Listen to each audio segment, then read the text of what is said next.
Chapter 1. The Letter. 17-year-old Ivy Caldwell received a strange letter one chilly morning in October. It arrived without a stamp, written in flowing ink. Miss Caldwell, you are invited to assist in the completion of a great work. Time is of the essence. E.W.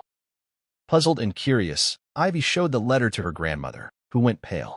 That's Elias Wickham's handwriting, she whispered. Stay away from that place. But Ivy wasn't the kind of girl who stayed away from mystery. Chapter 2. The Clock Shop. The next day, Ivy stepped into the shop. Inside, 1,000 clocks ticked in perfect harmony. The air smelled of old wood, brass, and something faintly electric. In the farthest corner, seated beneath a grand chandelier of gears and pulleys, was Mr. Wickham. He looked far younger than the stories told, perhaps 50, with sharp gray eyes and a strange glow in his skin. He greeted Ivy as though he had been expecting her all along.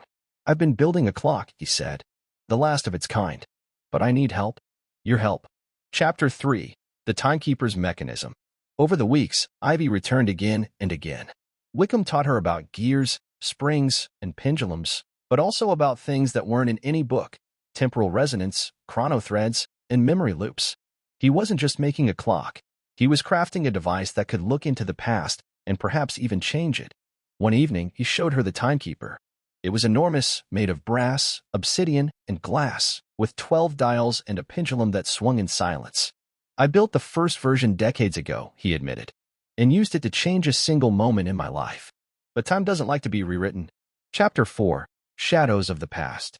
Ivy began to notice strange things. Time seemed to stretch and shrink. She'd leave the shop at sunset and find it was still afternoon. People forgot things. Some days were repeated, slightly differently. Wickham confessed the truth. He had tried to save his wife from a tragic accident by rewinding time, but he failed. Worse, his attempts left ripples in the timeline, creating echoes, shadows, and tears in reality. The world was unraveling. Ivy, he said one night, eyes heavy with guilt. I brought you here because I believe you can fix what I broke. Chapter 5. Into the Clock. There was only one way to stop the collapse. Ivy would have to enter the timekeeper, journey into the moment of the original fracture, and ensure that the timeline was never changed. But inside the mechanism, time didn't behave. She aged and grew younger in seconds. She saw dozens of versions of herself, each one fighting to reach the core of the moment. At the center, she met the younger Wickham, about to pull the lever that would change history.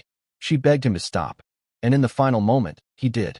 Chapter 6. The New Morning. Ivy woke up in her bed, the letter gone, the shop a boarded-up ruin. No one in town remembered Mr. Wickham. The clocks were silent. But Ivy remembered. And on her wrist, a small watch ticked quietly, one she never owned before. On its back were the initials EW, and beneath them, the words, "Thank you for saving time."